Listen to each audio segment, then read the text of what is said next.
In today's podcast of Doctor's Diary, we have with us India's top-notch specialists ranging from rheumatologists, nephrologists, neurologists, and doctors from Infectious Disease Department. So, subscribe to the channel and follow us for the coming up series where we delve into the manifestations of systemic lupus erythematosus, also known as lupus. Dr. Anup, welcome to today's podcast. Okay. Doctor, in the case of lupus patients, immunosuppressive treatment is the only way to go about managing this illness, which makes us highly susceptible to infections and puts us in a very compromised state. What can lupus patients do during this treatment and post-treatment? And when we talk about treatment, I'm also referring to the biologics and the cyclophosphamide aspect of it. And is there a certain vaccination protocol or a immunization protocol for patients like us?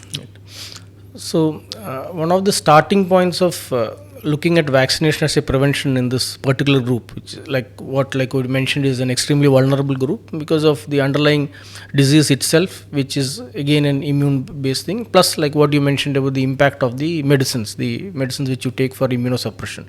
So the starting point of that is an assessment whether the childhood vaccinations, if I am talking about an adult, whether the childhood vaccinations have been completed or not. Because even now we see missed schedules or incomplete schedules from the childhood, because when we think of adults managing and giving adult vaccination, because I am primarily an adult physician, it is important for us to go back and check on the childhood vaccination, because if it is incomplete or inadequate, the starting point is that we have to finish the primary schedule. Without finishing the primary schedule of childhood vaccine, there is no point in looking at boosters or specific adult vaccination. So that on the background of the present couple of childhood vaccination epidemics which you are having now in Kerala, you know that there is a mumps outbreak, right?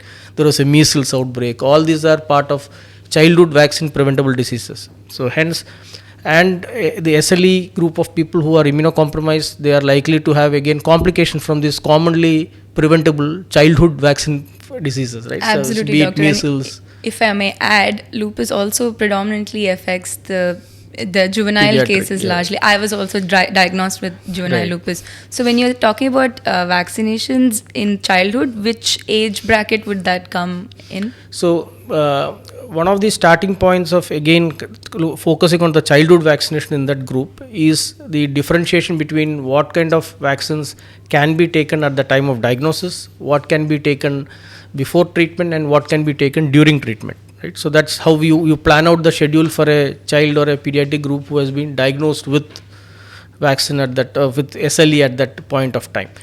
So in this category, we categorize vaccines into two. We have a set of vaccines which are called live attenuated vaccines, which have a propensity to induce a disease in somebody who is extremely vulnerable. So we need to have a different set of different protocol or different timing for those. You have a set of vaccines which are either killed or toxoid based, like tetanus or hepatitis B, etc., or inactivated polio vaccine, etc., which irrespective of the disease state or disease severity, we will be able to proceed with.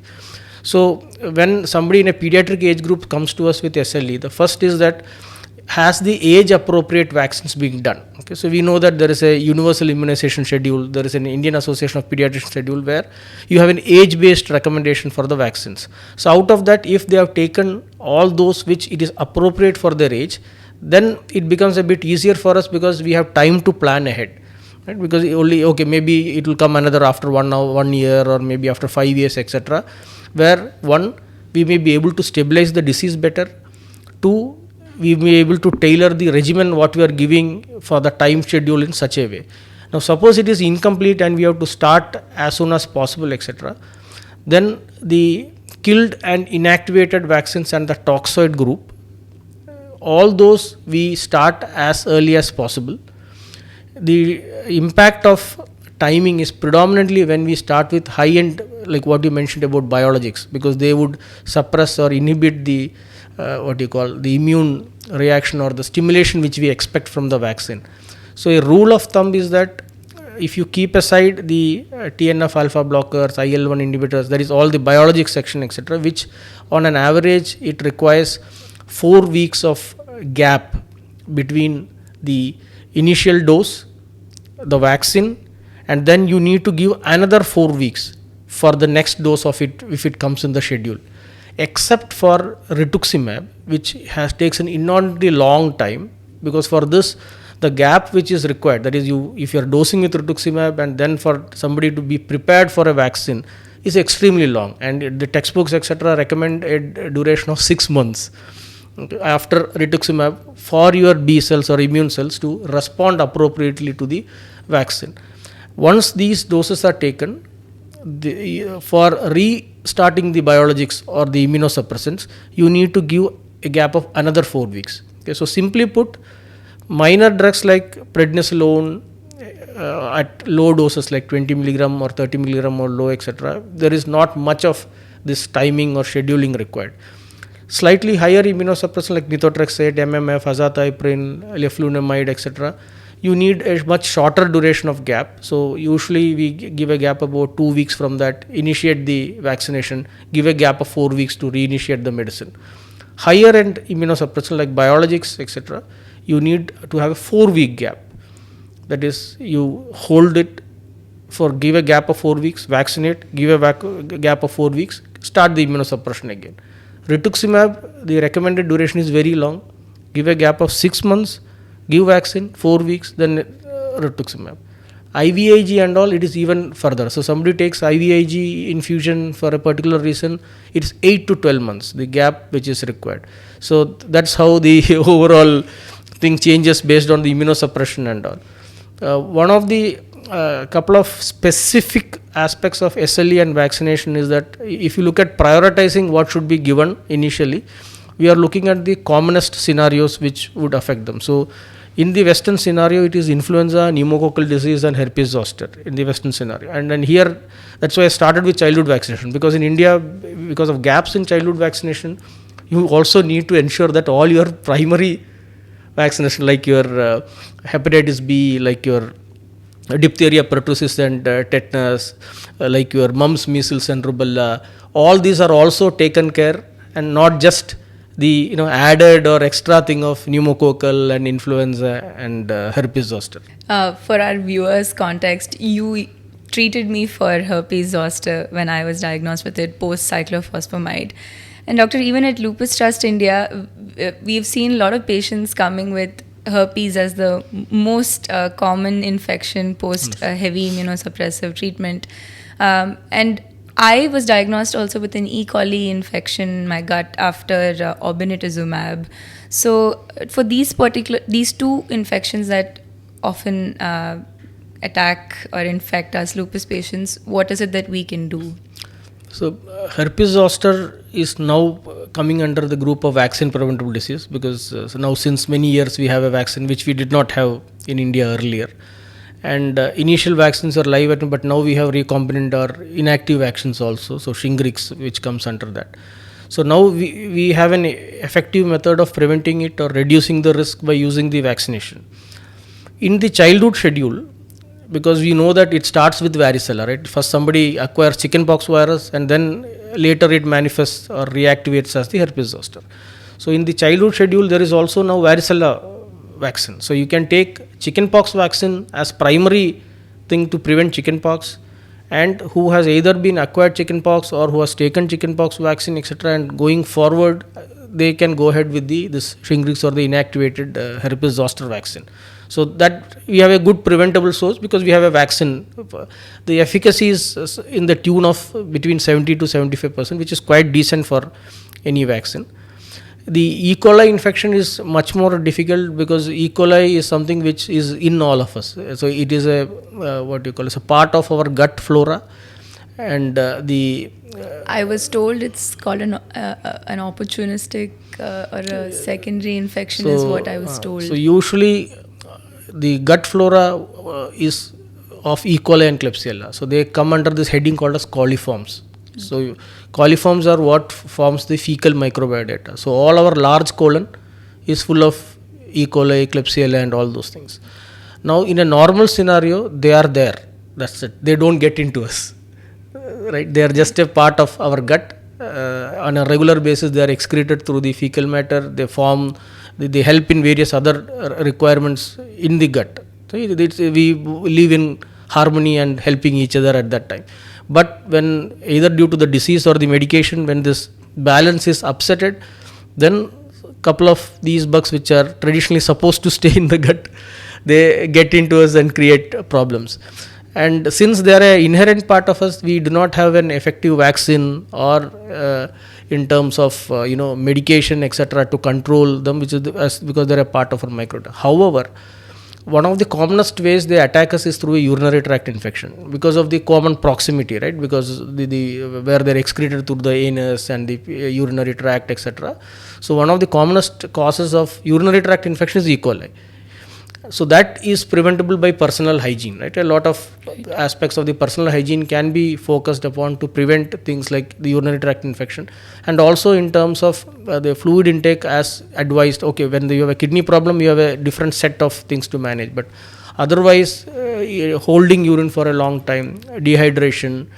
So these are the things which again affect the bladder emptying and increases the risk of urinary tract infection. So E. coli per se cannot be eradicated because it is a form, it's a part of us, but you can definitely take steps to prevent it from getting into us and creating problems, of which the most common way to enter and create problems is through a urinary tract infection, and for which we can do this basic personal hygiene measures itself, because it's a contamination and end of the day that's how it gets in. And there are some behavioral aspect like holding urine or inadequate fluid intake which affects the bladder empty. Right, doctor, which brings me to the last question. What are, say, 5 or 10 practices lupus patients can do in order to prevent these infections that can happen? So as when we live in the community, there are certain set of infectious risks which all of us are exposed to, because the SLE group and because of the disease and the medication comes under the vulnerable group. The impact of these extremely common infections might be severe or complicated in this group. So that's why we have this extra focus on prevention. So in a nutshell, if you look at what do we acquire from the community in a general state, is you have the respiratory infections, right? You have acute respiratory infections, because in a normal person we expect 3 to 4 episodes of an acute respiratory infection in a year. That is expected. Of that, of the many viruses like adenovirus, respiratory syncytial virus, right now what we have in terms of prevention is influenza, which we can prevent with a vaccine.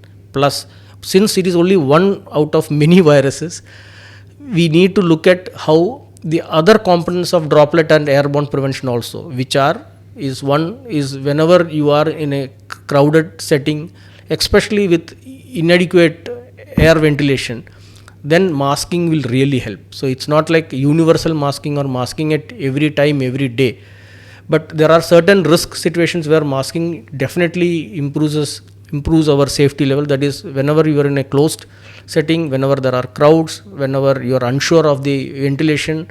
So these are the areas where masking definitely help, because influenza you can take a vaccine, but there are a lot of other viral infections for which you can't take a vaccine. So masking to prevent those or reduce that is important. Second, many of these viral infections also get into us when we touch the contaminated surfaces and then we take our hands onto our nose and mouth, etc. So to prevent that, again in these scenarios, in public scenarios and crowded scenarios, etc., to either be careful where we put our hands or have a hand sanitizer in handy so that you can disinfect if at all you are putting your hands around where you can get contaminated. So that is the second thing about respiratory infections. The second set of infection which you can acquire is foodborne infections, because all of us like eating out, we order, we go to restaurants, etc. But there again there is this risk of foodborne infections, predominantly salmonella and gastroenteritis sort of thing, and also viral hepatitis. So this is again a food hygiene thing. So you are focusing on having only well cooked and recently cooked or real time hot. Strictly avoiding raw food. Strictly avoiding raw food, which unless you are doing it at home and it is under control, you know that you have washed it, you know that you have taken care of what should be done, etc. So that is one thing from the food hygiene part. And other than that, it is about the water. So one of the most common source of contaminated water intake which we would not realize is ice. So how ice is served, and from where do they buy ice, and with what kind of water do they make ice. So whenever we have fresh juices or something of that sort from outside, ice is one of the common sources of contamination which for food and waterborne infections. So that again, whenever we have outside, we avoid that. We tell no ice, just juice means just fresh juice, no ice. So that is another thing from the foodborne infections. The others are mostly what we listed as the vaccine preventable disease in childhood. So for that, we have a whole list of the primary childhood vaccination which we discussed earlier. So in a nutshell, complete your primary vaccination schedule.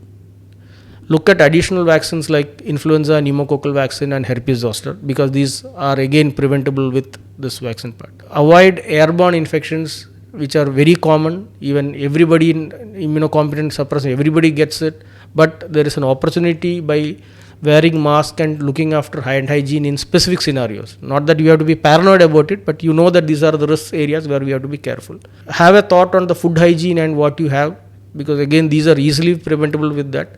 Out of that, vaccine preventable, we have typhoid and hepatitis A. These two of the foodborne infections are also vaccine preventable. So we can also use vaccination for those. Thank you, Dr. Anup, for guiding us through this. Lupus predominantly affects patients in the most productive years of their lives, whether it's they're going to school, college, or getting married or having a child. Most productive phases. So these small tips and I think knowledge can really help us navigate through this. Thank you very much. Thank you.